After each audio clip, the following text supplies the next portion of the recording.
नमस्कार, आप देख रहे हैं आप अभी तक मैं हूँ आपके साथ अनिकेत राज और इस वक़्त मैं मौजूद हूँ उत्तर प्रदेश के लखनऊ में। हमारे साथ ख़ास मेहमान मौजूद हैं उत्तर प्रदेश सरकार के कैबिनेट मंत्री जो अभी परिवहन विभाग के मंत्री हैं। सर आपका हमारे चैनल में बहुत-बहुत स्वागत और अभिनंदन है। जी, धन्यवाद।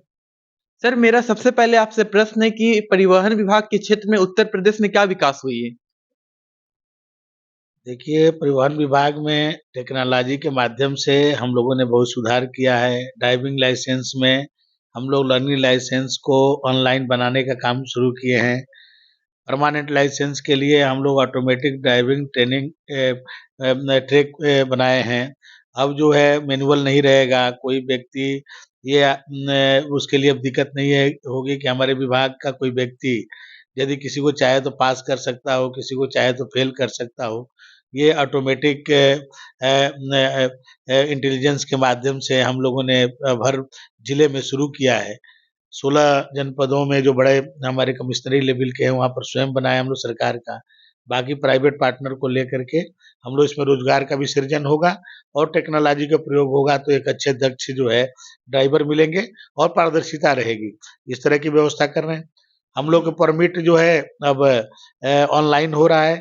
ऑनलाइन परमिट है, कोई भी घर बैठे परमिट ले सकता है, अपने टैक्सेस जमा कर सकता है, अपना डीलर पॉइंट पे ही अपना रजिस्ट्रेशन करा सकता है। तो जो एक विभाग का जो चक्कर लगाना पड़ता था लोगों को, अब उससे जो है लोगों को मुक्ति मिलेगी। हम लोग जो है परिवहन निगम में भी मैंने अपने बस अड्डे हवाई अड्डा की तरह बना रहे हैं। 11 बस अड्डे हमारे जो है प्रारंभ हो गए बनना और इस तरह से हम हर जनपद में चाहते हैं कि एक हमारा बस अड्डा हवाई अड्डा की तरह बने। हमारे बसों में अब जो है जीपीएस लगा हुआ है। आप अपने मोबाइल से अब जान सकते हैं कि बसें अभी कहाँ पर हैं। आपके परिवार का कोई आता है तो कब कितने देर में पहुँचेगा, आपको जानकारी हो जाएगी। बसों में हम लोग पैनिक बटन लगा रहे हैं कि उससे जो है कोई दिक्कत आएगी तो 8 मिनट में हम लोग कोई पुलिस का या हमारा कोई अधिकारी तुरंत उनकी सहायता के लिए पहुँचेगा। बसों में कैमरे लगा रहे हैं। हम लोग हर बस स्टैंड पर हम लोग जो है साउंड सिस्टम नया लगा रहे हैं। वहाँ एलईडी लगा रहे हैं कि जो है लोगों को पता चलता रहेगा सब चीज़ों के बारे में। वहाँ समाचार भी माने होता रहेगा, मनोरंजन भी रहेगा। तो बहुत सारी चीज़ें हम लोग जो है परिवर्तन कर रहे हैं। सर आपसे बेहद ख़ास सवाल है सर नए भारत के नए उत्तर प्रदेश की आज हम बात करें, ऐसे में आस्था और अर्थव्यवस्था दोनों को लेकर उत्तर प्रदेश कैसे आगे बढ़ेगा? देखिए बढ़ रहा है। आप देखिए काशी में बाबा विश्वनाथ का भव्य मंदिर जो है माननीय मोदी जी के सौजन्य से बना। अयोध्या में भव्य श्री राम का मंदिर 500 वर्षों से जिसके लिए हम लोग संघर्ष कर रहे थे, वो बन कर के तैयार हो रहा है। तो आज पूरे देश दुनिया से लोग जो है आज काशी और अयोध्या आ रहे हैं। यहाँ पर पर्यटन का बढ़ावा हो रहा है। बहुत पर्यटक आ रहे हैं, यहाँ के लोगों को रोजगार मिल रहा है। जहाँ पर कभी 1000 लोग आते थे, वहाँ अब लाखों लोग आ रहे हैं। तो इससे उत्तर प्रदेश की इकोनॉमी भी बढ़ रही है, यहाँ के नौजवानों को रोजगार भी मिल रहा है और पूरे देश और दुनिया में भारत के मान-सम्मान भी बढ़ रहा है। सर जैसे आपने बताया कि रोजगार उत्तर प्रदेश में बढ़ रहा है। सर विपक्षी पार्टी जो सपा के अखिलेश यादव राष्ट्रीय अध्यक्ष है, वो कह रहे हैं कि उत्तर प्रदेश में गरीबों को कोई रोजगार नहीं मिली, जिससे गरीब उत्तर प्रदेश से अन्य राज्य में जाकर नौकरी कर रहे हैं। देखिए, वो इसलिए कह रहे हैं कि वो जो मुख्यमंत्री थे तो कुछ कर नहीं पाए। वो केवल एक ही परिवार, एक ही जिला, एक ही समाज का काम करते थे। आज मोदी जी और योगी जी के राज में कोई भी योग्य व्यक्ति है और घर में है, तो घर उसकी नौकरी पहुँच रही है। पहले नौकरियों की नीलामी की जाती थी उनके सरकार में। कितने 4-4 जो संस्थाएँ थी, पब्लिक सर्विस कमीशन, अधीनस्थ सेवा चयन आयोग, उच्च शिक्षा आयोग, माध्यमिक शिक्षा आयोग, सभी को न्यायालय ने बर्खास्त किया, उन पर केस चल रहा है भ्रष्टाचार का। लेकिन योगी जी और मोदी जी के राज में ऐसा पारदर्शिता है नौकरी के लिए कि कोई भी योग्य व्यक्ति, कोई जुआ, उसको योग्यता के आधार पर उसको घर तक नौकरी पहुँच रही है। तो आज रोजगार का सृजन हुआ है। आज पूरे देश में, पूरे दुनिया में आज उत्तर प्रदेश के शासन को लोग प्रशंसा कर रहे हैं। सर अभी कुछ दिन पहले मुख्तार अंसारी की मौत के बाद अखिलेश यादव उनके आवास गाजीपुर के निकट मोहम्मदाबाद गए थे। नहीं, वो उनके पार्टी के कार्यकर्ता थे। उनके भाई वहाँ से लोकसभा के चुनाव लड़ रहे हैं उनके समाजवादी पार्टी से। वो खुद भी समाजवादी पार्टी में रहे हैं, तो अपने कार्यकर्ता के घर जा रहे हैं, तो इसमें कोई बुराई नहीं। सर अभी लोकतंत्र का महापर्व चल रहा है पूरे देश में। 2024 लोकसभा चुनाव की शुरुआत हो चुकी है और कई सारे कार्यकर्ता चुनाव में लगे हुए हैं। तो उत्तर प्रदेश में सर 80 सीट है। सर क्या लगता है इस बार 80 सीट में से कितने सीट आने वाली है उत्तर प्रदेश में? और नए भारत को, नए उत्तर प्रदेश को देखते हुए 2024 में क्या विकास देखने को मिलेगा? देखिए,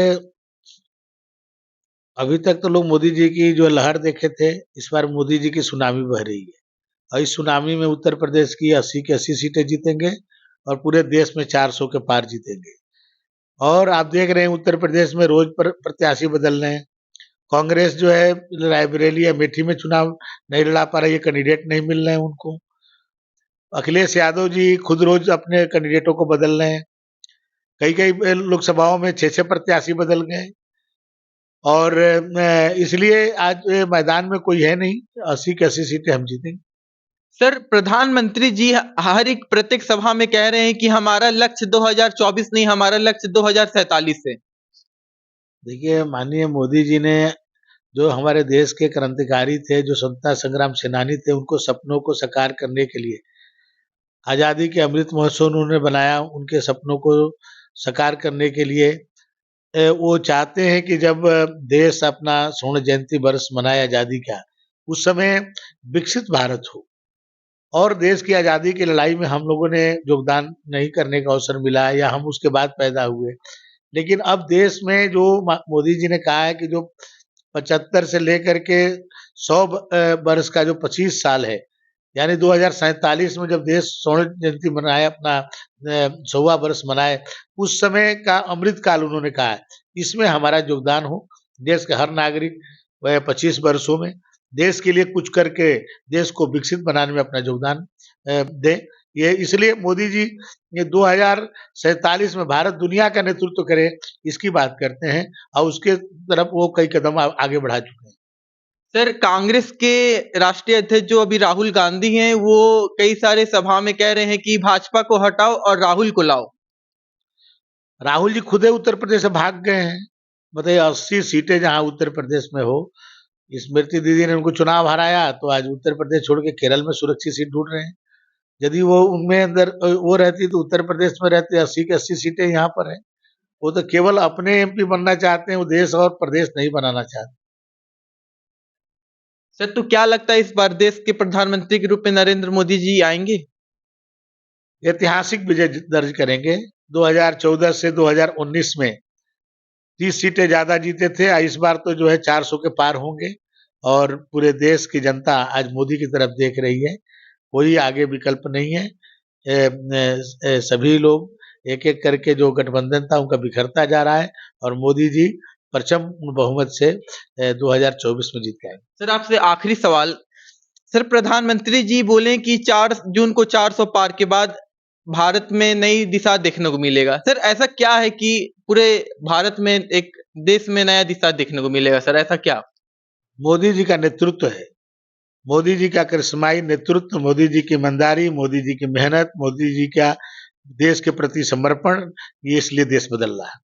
हमारे साथ दयाशंकर सिंह जी बात किए। सर आप अपना कीमती समय दिए, बहुत बहुत धन्यवाद। कैमरामैन राज के साथ अनिकेत राज, आप अभी तक लखनऊ।